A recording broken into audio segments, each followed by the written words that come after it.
If you're planning a trip, especially a budget trip, this video is for you. Planning a budget trip requires or involves several steps to maximize your resources, plus to have a fulfilling travel experience in a very nominal price. So without further ado, let's dive in. My tip number 1, choose an affordable destination. If you're planning to travel to US, Canada, Australia, Switzerland, Sweden, New Zealand, France, Germany, instead of Indonesia, Thailand, Cambodia, Laos, Malaysia, Sri Lanka, India, Bangladesh, you are choosing an expensive destination. You should choose an affordable destination because everything will be very affordable and budget friendly. So choose an affordable destination. Tip number 2, set a realistic budget. Sometimes we are going on a trip and we are planning to live in a very cheap way, and we think that we are going to eat breakfast, free buffet, and we are going to eat dinner, we are going to skip lunch, and whatever we are eating dinner, we are going to eat from the street side. But sometimes that is not possible. For example, if you have food choices like you are gluten intolerant, you are vegan, you are vegetarian, and you are going to Thailand, it will be probably very difficult for you to find vegan food or gluten-free food on the road, and you have to go to a vegan restaurant, and that restaurant will not be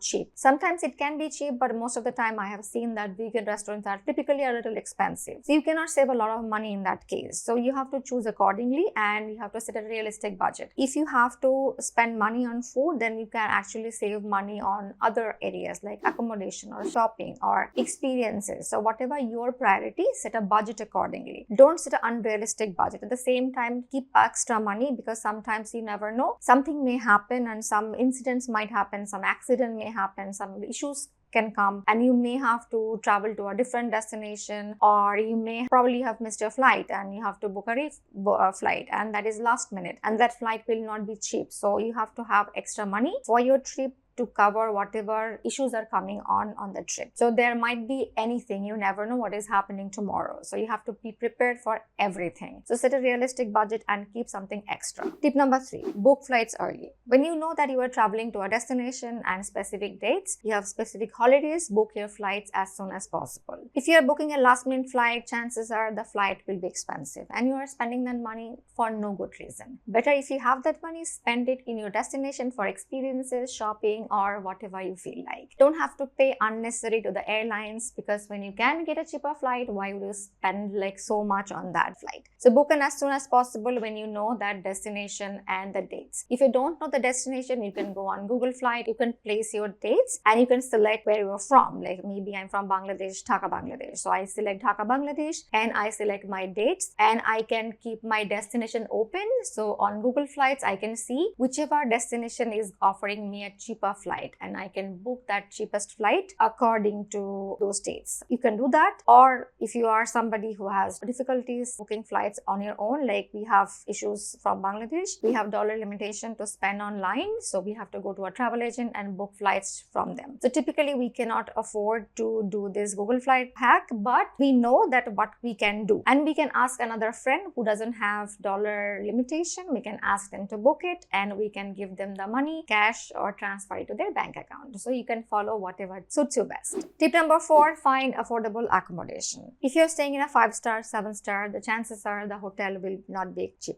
It will be expensive. But if you can find a great deal, that's great. If you don't find a great deal, you should go to hostel or Airbnb, or you can compare your accommodation prices on various apps like booking.com, Agoda, Hostel World. There are so many apps in the world, and you can compare pretty much anywhere. Whatever app gives you the best prices, you should go and stay there. But my whole point is you are going to that country or that city to experience different experience. You don't have to stay in a fancy place. If you want a lot of pictures, you can stay one day and take tons of picture, and you do everything in that hotel room or in that hotel or that accommodation. So you experience everything and you stay in a cheaper accommodation on the other days. I am not a person who likes to take a lot of pictures in my accommodation, so I typically stay in hostels and Couchsurfing. Couchsurfing is a travel-friendly app. It's a traveler's paradise, and I am a Couchsurfing proud member. I look for Couchsurfing hosts in various cities, but I only stay if I find private room, because I need a little bit of privacy. So if you have some points to check, you can do that. If you don't want to stay in a hostel, I know my sister doesn't want to stay in a hostel. She wants a hotel, but she wants a cheaper hotel at the same time, good security. So she finds accommodation according to her stay. But I am more like an extrovert and I want to connect with people. So hostel is a great place for me. So I don't know what you are, whatever best for you, but my whole tip is choose a budget-friendly accommodation to minimize the cost of your travel. Tip number 5, eat like a local. If you're in a country, try to eat like a local person from food from that country, whichever country you are in. If you're in India, eat like an Indian. If you are in Italy, eat like an Italian. If you're in France, eat like a French. If you're eating from the roadside food or the local food, the food will not be very expensive. But if you're eating like an international person, if you are trying different cuisine, the food might be expensive. If you're in Japan, eat Japanese. You don't have to try Chinese there. If you don't have to try British there. If you are in Britain, eat like a British. So experience whatever country you are going, eat their food, experience their culture, at the same time save your pocket.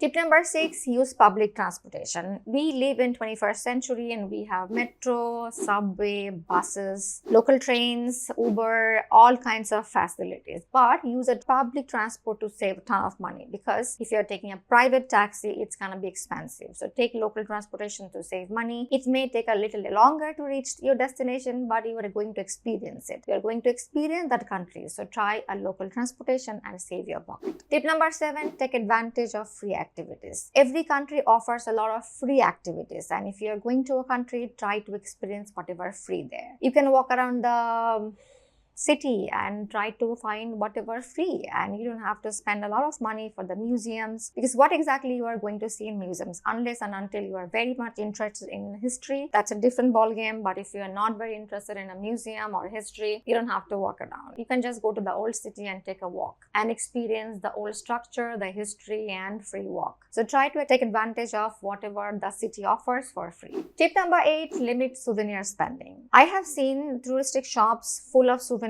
are typically very expensive, because they think that the tourist has dollars and they can spend here and buy the expensive gift to remember whatever you have bought in that country. I typically buy one fridge magnet and that's all, and I don't take a lot of clothes when I'm traveling, so I can buy whatever I need from the road, and that can be a great souvenir for me in my wardrobe, and I can cherish those memories for the rest of my life or many years to come. So I have bought many souvenirs that I use on a daily basis or on my travel from the country that I have visited, and they are a souvenir in my wardrobe. You can try to use the same theory and you can save a lot of money in that way. Tip number 9, travel off peak. If you are traveling on a peak season, everything will be expensive. Travel on an off season to take the discount opportunities. Hotels will be 50%, 70% off. Restaurants will give like happy hour and so many other things. And the flights will also be cheap, because when you are traveling on a peak season, the flights are also expensive. So you can save a lot of money. In fact, you can travel to 3 countries in a price of 1 country. I have done that because I don't take holidays when I have peak season. If I get holidays on a peak season, I spend time in my home, spend time with my family, spend quality time, and I travel off season, so I can save a lot of money and I can travel more countries, more cities this way. Tip number 10, stay flexible. When you are flexible, you can actually save a lot of money. Flexible in the flight timing, flexible in the season timing, flexible in food, train, term, accommodation, shopping, city, country, whatever. When you don't have anything rigid in mind that I am going to that city, in that country, in that time, things will be probably expensive in that time if that's a season or like holiday season or peak season in that city or country. Try to travel off season everywhere. Try to be flexible. When you are flexible, you will be able to save a lot of money. I am normally very flexible. I don't have a specific country, city, or travel mode. I can save a lot of money in that way. I typically travel every country in a very budget friendly price, and my friends are like, how come you have spent so little in that country? Because I stayed in hostel, I stayed in couch surfing, I didn't go to a lot of clubs and partied there. I typically go to salsa socials, because most of the places in salsa socials shows doesn't really charge. Some city they charge, but like that is a very nominal price, like 400 rupees or like $4, that's it. So I go there, I'm not drinking, I'm dancing the whole time, so I'm having the time of my life. At the same time, I'm saving a ton of money. I'm partying every day, but I'm also not spending a lot of money. So if you plan that way, you can save a lot of money. But if you want to go to an expensive club, you want to go to an expensive shopping, expensive spa, expensive hotel, your travel together will be very, very expensive. So people who are planning for a budget trip, try to keep in this 10 tips in mind to save a ton of money. And if you are benefited from this, let me know in the comment box below that you have traveled this way and saved a lot of money. Thank you for watching our video. See you soon.